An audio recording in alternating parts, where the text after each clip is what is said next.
go. Let's go. Here we are again. Here we are again. Yeah.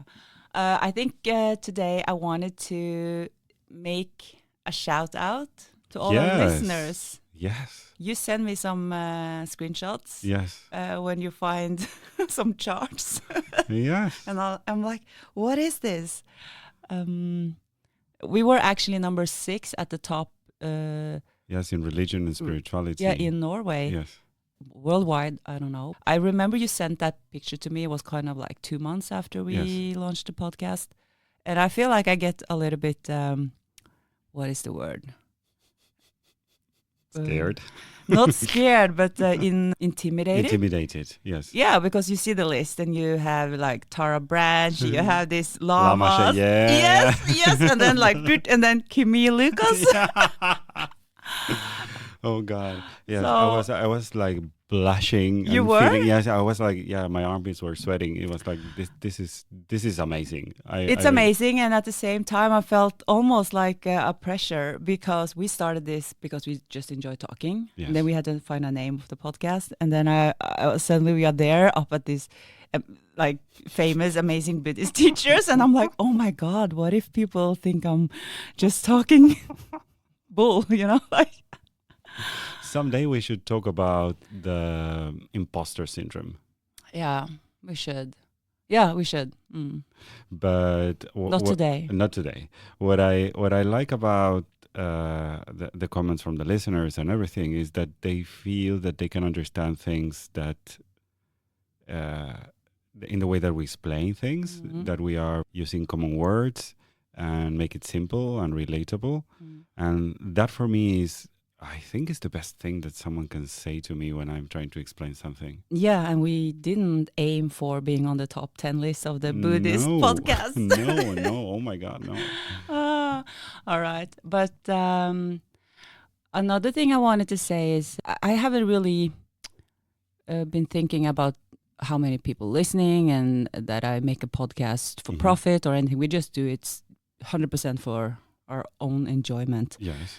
But I check the dashboard in my program where I publish my podcast, and then you can see these numbers. They just go up, steady and slowly, but still up. And like, we just had this podcast as we record. Yes. 3 months. Yes. And when you can see that you have listeners from 32 different countries. That is amazing. I just feel this. That is amazing. Yeah, but what I feel is like, hello, I want to see you guys or hear from you. So I think today we wanted to invite you guys to get in touch with us on social media. Yes, of course. I will try to be more on social media because of the podcast, but yeah, it would be nice to to know to have some feedback. who's out there listening to these silly random conversations. Where can they contact us?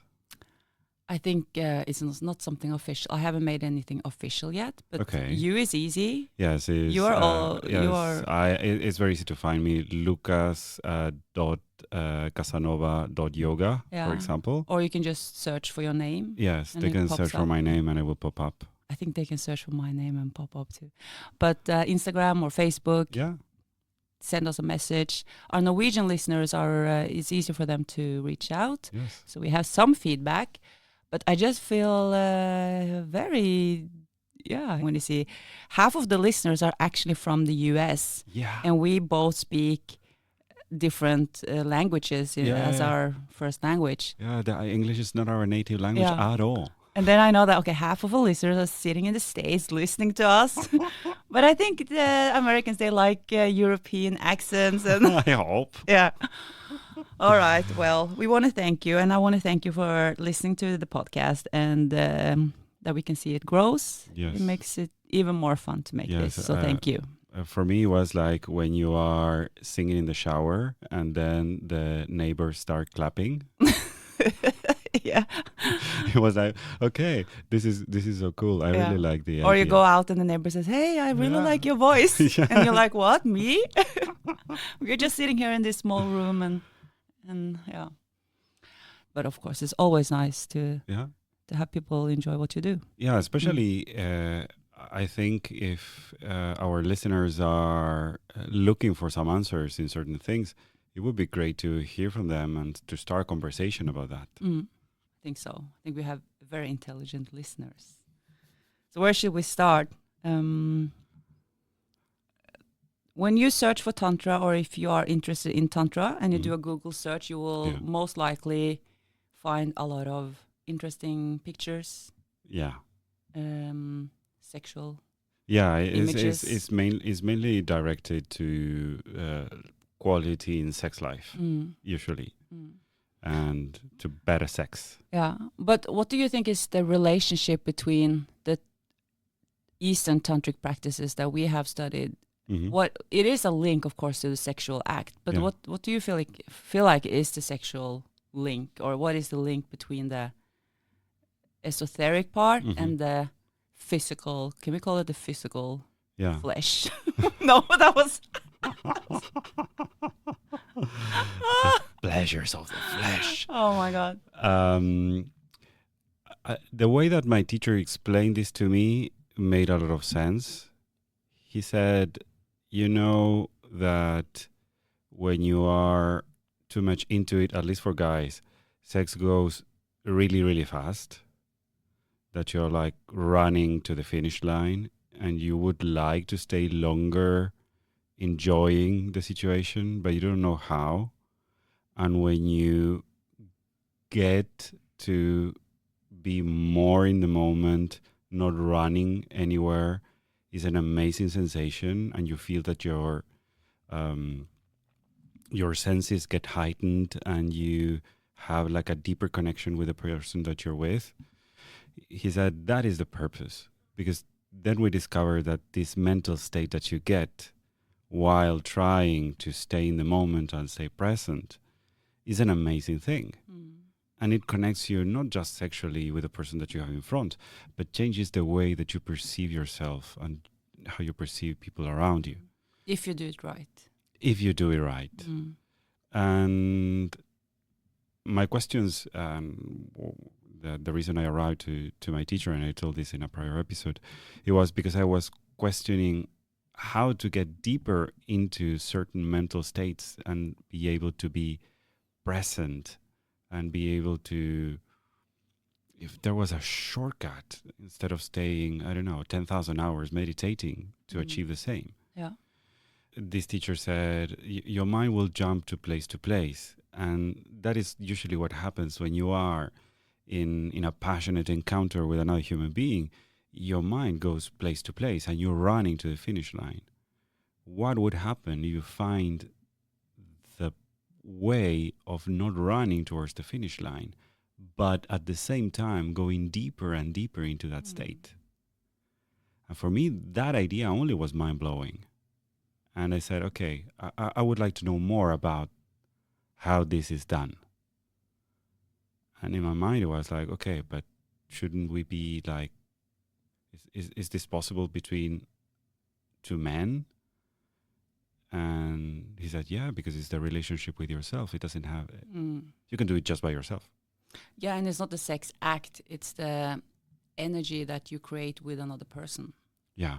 And especially you start within yourself, right? How you relate to your body, how you relate to your own breath, to your eyes, and how you connect with touch.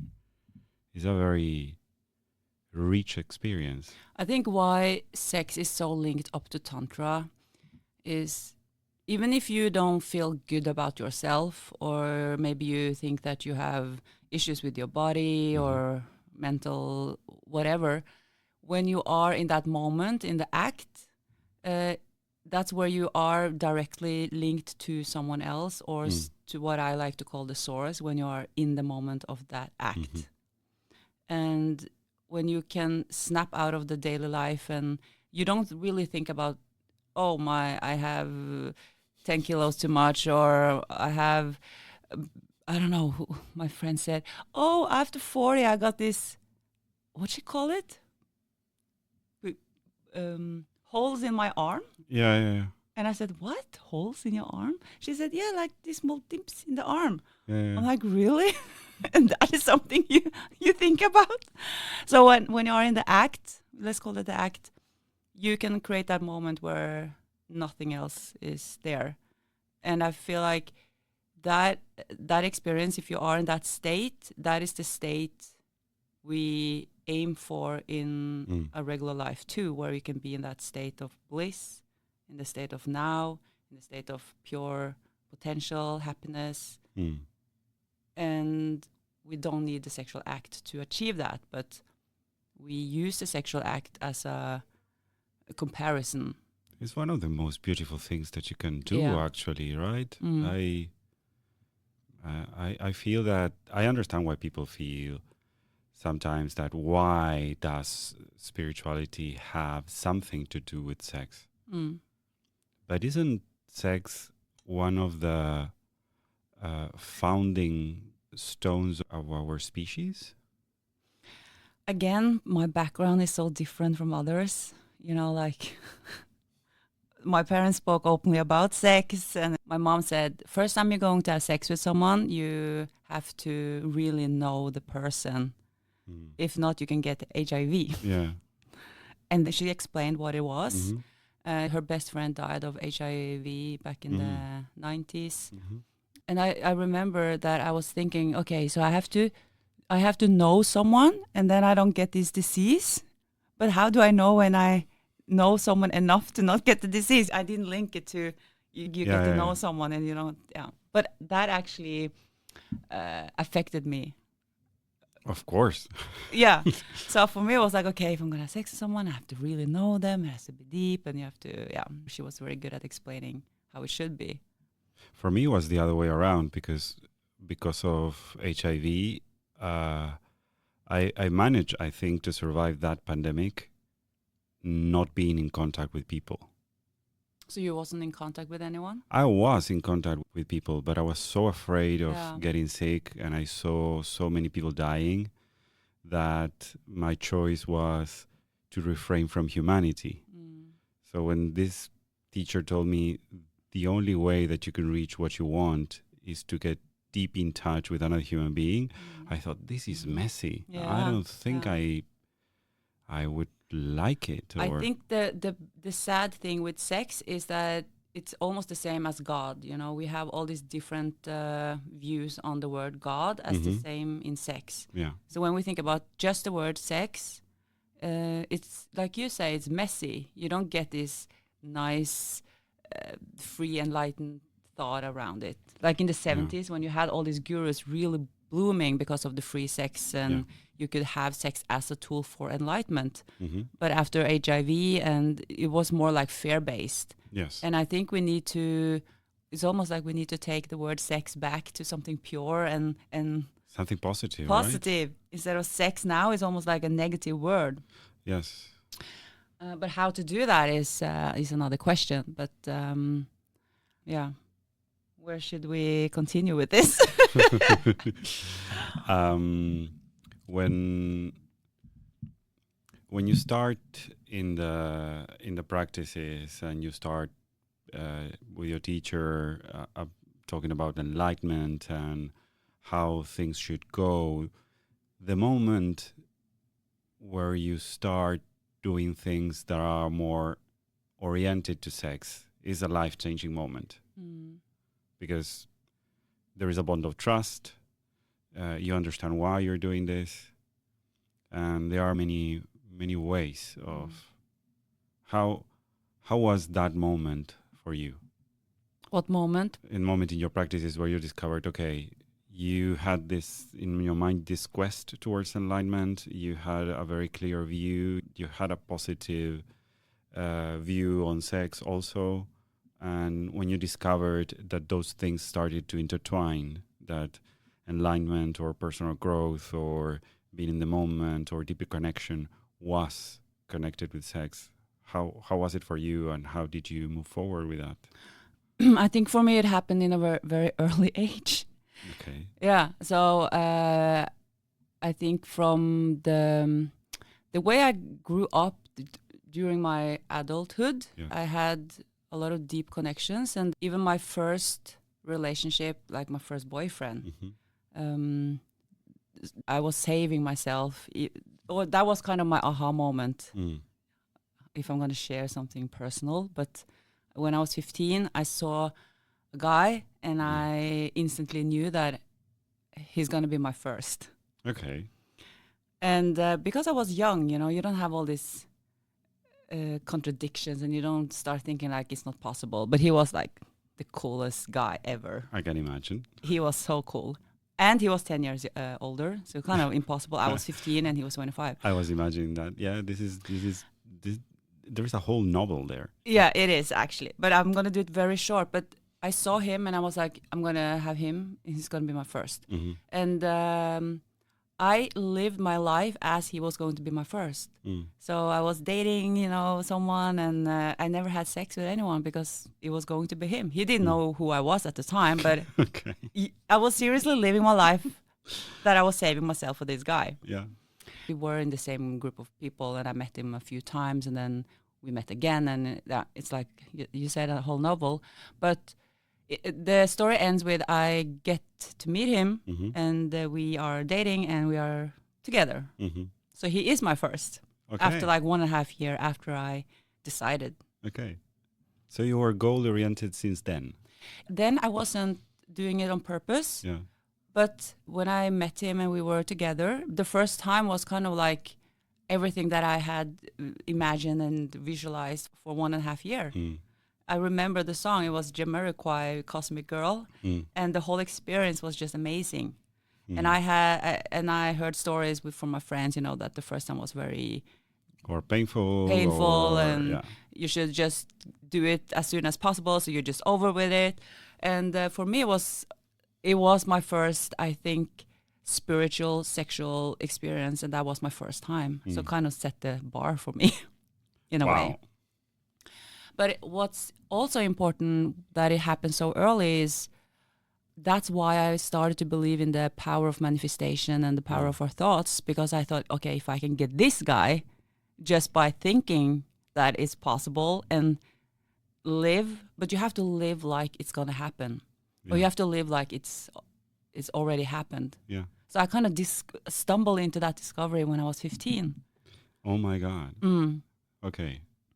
And because the sexual experience when you are doing it for the first time with someone you really love, and he loved me too at the time when we had the first encounter, then you have everything aligned. And then when you have something going on and both people are aligned, and it's So for you, that was tantric by itself. Yeah, somehow. I didn't think of it as tantric then. No, you didn't. But of course, I feel like, wow, this is really amazing, and the experience, and you just go into something and you melt, when you experience that for the first time. Yes. So obviously, it made me understand something from a very young age. Yes. That is amazing. For me, it took me a long while to be able to enjoy it, actually. That's so sad. It took me a really long while to really enjoy it. I think, and as I told you, I don't know if I said this in the podcast, but as I told you, when I started dating girls, and I started dating girls for a long time, until I was, 24 maybe. And girls were happy with me in bed, I can say. That's so funny to say. Yeah, they were like, yeah, that's cool, because I wasn't like running towards the finish line or anything, and I like to be explorative and all that. And for me, it was okay, but I had the feeling that there should be something more, because I saw people enjoying more than I did. Yeah, it was like, it's like you are watching yourself. Yeah, from the outside. Yeah, and I was like, okay, this is cool. And I was super curious, so I read books and I rented movies and I asked friends and all that. I wanted to be like the best. You wanted to be Casanova. I wanted you wanted to live up to your name. I wanted to live up to my name. So that was great. But when I observed myself, it was like I felt a bit bummed in the end. Because I was young, so I was horny all the time, and I wanted to have sex, and I saw the girls that I dated and my girlfriends enjoy a lot, but I felt that there was something there. I saw them like losing control and being like completely in the Yeah. moment. Yeah. One And of my you were there watching. yeah. It was you enjoyed it probably, but you didn't lose yourself. No, Yeah. no. One girlfriend that I almost married. She said, "I feel like a flower," and for me that was Wow. Yeah. that's so beautiful. Why can't I get that? Mm. For a while, I thought that there was something wrong with me because I couldn't enjoy it that way. And then in very simple breathing meditations where we weren't even touching each other with my teacher. It wasn't sexual. That is the thing. It wasn't sexual. We were like looking at each other in the eye. We were breathing alternately. So we were breathing each other's air, and there was this soft music and the candles and everything. And at one moment, I don't know, I lost myself in it. Anything could have happened at the time, and I would have been completely okay with it. I know the feeling. Yeah. Yeah. And that for me was, I still tell this, and but do you feel like with your teacher that is the first time you experienced that kind of state? Yeah. Yeah, and I was in a pretty. I was 30 something. Yeah, I understand. Yeah. Yeah. So I lived my sex life until, it was like 15 But I think that's years. common for a lot of people. Sex is just kind of like a thing you do, and it feels good, but to really like give yourself in 100%, surrender to the experience. to the other person, and then the embrace we talked about in the break. And I don't think everyone, it's not given that everyone knows what we talk about in that sense. I remember when I was trying to explain to a friend the difference of just sex and a tantric experience. I said, I don't know how to explain this to you, but one thing is when you are, sorry for being graphic, but when you are a guy and you are having an orgasm, it's like sneezing with your crotch instead of feeling like something that shatters and goes all around your body. And might not even be having like an actual orgasm. Yeah, I'm not a guy, but I think it can go for the same for women. You can have like a fast, call it orgasm, or you can have that sensation of something filling your whole body, and you transcend the energy up, and then you connect to something. Yeah, and that is the state we talk about from a tantric perspective, and that is achievable without the sexual act. Actually, can we say that? Yes, actually it is. That's the thing.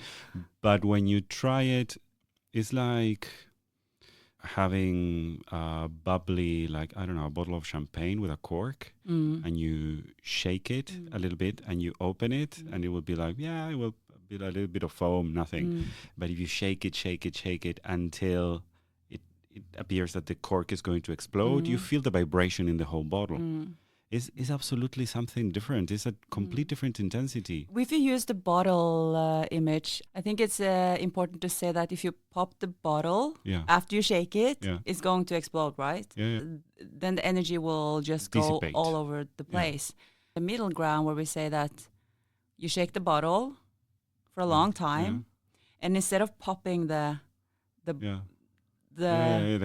cork, we kind of... You harness the vibration. Yes, it's kind of like we are gently removing the... I don't know how to describe this, but gently removing it. And the vibration and the bubbles is still there. And it can be there and create its own story. Yes. I like it. It's a very clean, it's a very clean image. I like it. Yeah, let's call it a day. And then we continue going more into this. Thank you for being so trustful to share what you shared about your story with your first one. and everything. I think I think is very important for our listeners and for everybody to understand when we see each other more or less in the same point, coming from very different avenues, that everything is possible. Mm-hmm. Everything is possible. Yeah. Thank you so much for today. Thank you.